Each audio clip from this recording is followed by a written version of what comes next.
Social మీడియాలో ట్విట్టర్లో తమ ఖాతా నుంచి పవన్ కళ్యాణ్ గారి గురించి తప్పుడు వార్తలు ప్రచురించిన మార్ఫింగ్ ఫోటోలు ఆయన ట్రోల్ చేస్తూ ఆయన కుటుంబ సభ్యులను ట్రోల్ చేస్తూ ఫొటోస్ పోస్ట్ చేసిన వైసీపీ పేటీఎం కుక్కలకు ఒకటే చెప్తున్నాం, ఈ సోషల్ మీడియా వారు మీకంటే బలంగా మేము చేయగలుగుతామని గుర్తుపెట్టుకోండి.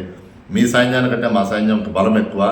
మేము అధికారంలో ఉన్నాం, మనల్ని ఆపేవాడు ఎవడూ లేడు. మేము ఇంత దిగజారి చేయాలనుకుంటే మాత్రం మీ నాయకుడిని రోడ్లో పెట్టేయగలుగుతాం. దానివల్ల రాష్ట్రానికి వచ్చే ఉపయోగం ఏమీ లేదు. 2 టౌన్ పోలీస్ స్టేషన్లో నిన్న మేము ఫిర్యాదు చేసాం వీళ్ళ మీద. సిఐ గారు వెంటనే చర్యలు తీసుకొని ఎస్పీ గారి ఆదేశంతో క్రైమ్ సిఐ ఉమామహేశ్వర్ గారు వీళ్ళిద్దరూ కూడా దాని మీద విచారణ చేసి ఎఫ్ఐఆర్ రిజిస్టర్ చేసి ఎంక్వైరీ స్టార్ట్ చేస్తున్నారు. 2 రోజుల్లో నిందితుల్ని పట్టుకొని శిక్ష వేస్తామని చెప్పి హామీ ఇచ్చున్నారు. కాబట్టి మేము ఎదురు చూస్తున్నాం. పోలీస్ డిపార్ట్మెంట్కి మీరు చూపిస్తున్న శ్రద్ధకి కృతజ్ఞతలు తెలియజేస్తూ వైసీపీ కార్యకర్తలకు ఒకటే చెప్తున్నాం, మళ్ళీ చెప్తున్నాం, మీ 2.4 మీ 5.4 మా దగ్గర పనిచేయవు. మా నాయకుడు జోలికి వస్తే గుర్తుపెట్టుకోండి, సమాధానం చాలా గట్టిగా ఉంటుంది. ఇంకొకసారి సోషల్ మీడియా వాడాలంటే భయపడే విధంగా ఖచ్చితంగా మీకు సమాధానం చెప్తామని తెలియజేసుకుంటూ సెలవు తీసుకుంటాను. జై. సామాజిక మాధ్యమాల్లో సైబర్ నేరగాళ్లకు ధీటుగా అసభ్యకర పోస్టులు పెట్టే కేటుగాళ్ళు కూడా ఎక్కువయ్యారని మనం చెప్పుకోవాలి. ఇటీవలి కాలంలో కేంద్ర రాష్ట్ర ప్రభుత్వాలు యూట్యూబ్లో ఒక కొత్త యాడ్ తీసుకురావడం జరిగింది, నో పోస్ట్ ఈవెల్. ఇదే 4th మంకీ కూడా మనం చెప్పుకుంటూ వస్తున్నాం. అనేక సందర్భాలలో మహిళలపైన కావచ్చు, సెలబ్రిటీలపైన కావచ్చు, అనేక మంది అసభ్యకర పోస్టులు పెట్టి కూడా వారిని నీచంగా హింసిస్తున్న పరిస్థితి మనం వచ్చినప్పుడు చూస్తున్నాం. ఒకానొక దశలో సెలబ్రిటీలు సైతం పూర్తి స్థాయిలో అసహనాన్ని కోల్పోయి బయటకు వచ్చి జరిగిన విషయాన్ని బయటకు చెప్పే ప్రయత్నం చేస్తూ వస్తున్నారు. వారి మానసిక హింసను గురి చేస్తున్న పరిస్థితి అనేక సందర్భాల్లో బయటపడుతూనే ఉన్నాయి. రాజకీయంగానే కాదు, సినీ రంగంలో కూడా ఈ నో ఈవిల్ పోస్టు పూర్తి స్థాయి కూడా ప్రచారం చేసినప్పటికీ అసభ్యకర పోస్టుల పైన మాత్రం ఎక్కడా స్టాప్ పడిన పరిస్థితి కనిపించడం లేదు. అయితే మొత్తం మీద ఈ పోస్టులకు సంబంధించి ఇప్పటికే ఏపీ ప్రభుత్వం కఠినంగా కొన్ని నియమాలు అమలు చేస్తున్న పరిస్థితి కనిపిస్తూ వస్తుంది.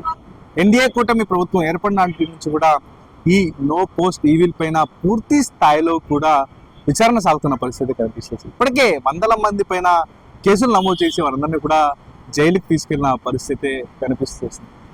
అమ్మాయిల పైన, సెలబ్రిటీల పైన వారిని టార్గెట్ చేస్తూ వారిపైనే కొన్ని అసభ్యకరమైన కామెంట్స్ పెడుతూ కొన్ని అసభ్యకరమైన ట్వీట్లు చేస్తూ వారిని హింసకు గురి చేస్తున్న పరిస్థితి కనిపిస్తుంది. ఈ నేపథ్యంలోనే పవన్ కళ్యాణ్ గత వారం రోజుల క్రితం దేవప్రయాగ్ వెళ్ళి అక్కడ పుణ్యస్థానాలు ఆచరించారు. అక్కడ ఆచరించిన వీడియోలో ఆయన షర్టు తీసి ఆయన పుణ్యస్నానం ఆచరించారు. అదే సందర్భంలో బాడీ షేమింగ్ చేస్తూ కొన్ని వీడియోలు, ఫోటోలు వైరల్ చేస్తున్నారు కేటుగాళ్ళు. ఈ విషయాన్ని పూర్తి స్థాయిలో కూడా జన సైనికులు సీరియస్గా తీసుకొని పలు చోట్ల కేసులు నమోదు చేసిన పరిస్థితి కనిపిస్తూ వస్తుంది.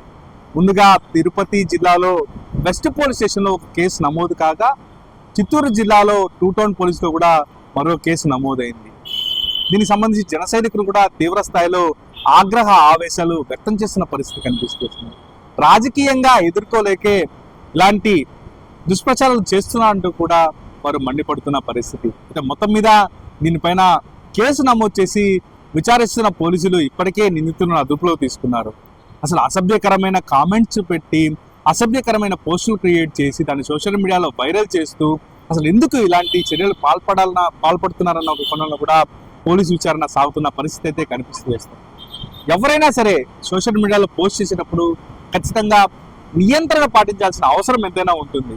ఆ నియంత్రణను పక్కన పెట్టి ఇలాంటి దుశ్చర్యకు పాల్పడితే మాత్రం కఠినంగా శిక్షిస్తామని కూడా ఇప్పటికే పోలీస్ శాఖ అధికారులు అనేక మార్లు తెలిపిన పరిస్థితి కనిపిస్తుంది. కానీ కొందరు ఆకతాయిలు మాత్రం మమ్మల్ని ఏం చేస్తారులే, మా వెనకాల ఎవరో ఉన్నారు, మాకు ఏమీ కాదు అన్న ఉద్దేశంతో వారు ఇలాంటి అసభ్యకరమైన పోస్టులు పెడుతున్న పరిస్థితి అయితే కనిపిస్తూ వస్తుంది. అయితే తాజాగా పవన్ పైన ఈ అసభ్యకరమైన పోస్టులు పెట్టడం, వైసీపీకి టీడీపీకి జనసేనకు మధ్య కొన్ని అసభ్యకరమైన పోస్టులు క్రియేట్ చేయడం, అలాగే కూటమిలో భాగమైన ఎన్డీఏ కూటమి పార్టీల పైన కూడా కొన్ని అసభ్యకరమైన పోస్టులు క్రియేట్ చేయడం, అలాగే పవన్ కళ్యాణ్ చూస్తే టీడీపీకి భయం అంటూ కూడా కొన్ని అసభ్యకర పోస్టులు క్రియేట్ చేయడం, ఇలాంటివి ఎన్నో మనం ప్రస్తుతం చూస్తూనే వస్తున్నాం.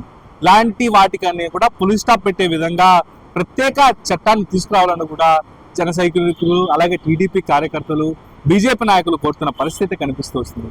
ఎవరైనా సరే సోషల్ మీడియాలో అసభ్యకరమైన పోస్టులు పెట్టాలంటే ఖచ్చితంగా భయపడే విధంగా కూడా కొన్ని కఠిన నియమాలు తీసుకోవాలి, వెంటనే వారిని శిక్షించే విధంగా కూడా చర్యలు తీసుకోవాలి.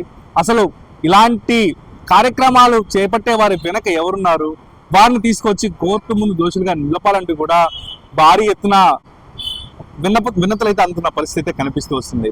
మొత్తం మీద ఇలాంటి విషయాలపైన ప్రభుత్వం, కేంద్ర రాష్ట్ర ప్రభుత్వాలు సామాజిక మాధ్యమాలపైన ప్రత్యేక దృష్టి ఉంచి ప్రత్యేక నిఘా పెట్టి ఇలాంటి వారిపైన కఠిన చర్యలు తీసుకోవాలంటూ కూడా ప్రజలు కోరుతున్న పరిస్థితి కనిపిస్తూ వస్తుంది.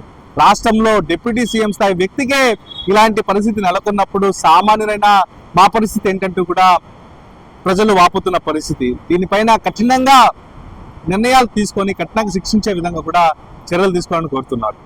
ఇది ఇక్కడ తాజా పరిస్థితి. Over to studio.